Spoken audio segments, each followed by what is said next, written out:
পরদিন জোসেফের বাবা অফিসে কাজ করার সময় একজন সৈন্য এসে জানায় যে একজন ফিলিস্তিনি তার সাথে দেখা করতে এসেছিল, কিন্তু তাকে ঢুকতে দেওয়া হয়নি। লোকটি একটি বর্ডার পাস ফিরিয়ে দিয়ে তাকে ধন্যবাদ জানিয়েছেন। জোসেফের বাবা দ্রুত অফিস থেকে বেরিয়ে লোকটিকে খুঁজতে থাকেন।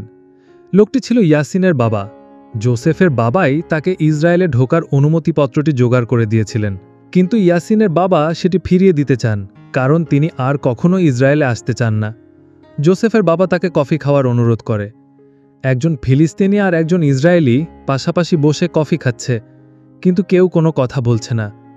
দৃশ্য বদলায়। ইয়াসিন বাড়ি ফিরলে বড় ভাই বেলাল তাকে একরকম ধাক্কা দিয়ে পাশ কেটে চলে যায়। ইয়াসিন ইসরায়েলের সৈকতে আইসক্রিম বিক্রি করে পাওয়া টাকাগুলো মায়ের হাতে তুলে দেয়। ইসরায়েলি টাকার মূল্য বেশি হওয়ায় এই টাকা দিয়ে তাদের অনেক সুবিধা হবে। মা টাকাগুলো যত্ন করে রেখে দেন। ইয়াসিন বাইরে গেলে তিনি বড় ছেলে বেলালের কাছে যান।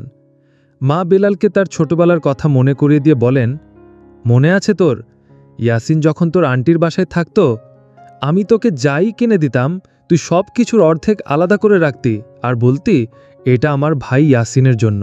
বেলাল ক্ষোভের সাথে বলে, ও একজন ইসরায়েলি আর ওর লোকেরাই আমাদের ভাইকে মেরেছে।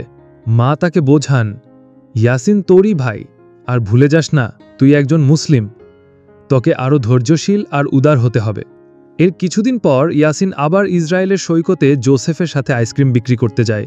জোসেফ জানতে চায়, তুমি পাস পেলে কিভাবে? ইয়াসিন জানায় যে জোসেফের বাবা তাকে 1 মাসের পাস ব্যবস্থা করে দিয়েছেন। এই 1 মাস সে ইচ্ছে মতো আসা যাওয়া করতে পারবে। হঠাৎ জোসেফ তার বন্ধুদের দেখতে পেলে ইয়াসিনকে তার প্যারিস থেকে আসা কাজিন হিসেবে পরিচয় করিয়ে দেয়। সে তার ফিলিস্তিনি পরিচয়টা বন্ধুদের কাছে গোপন রাখে।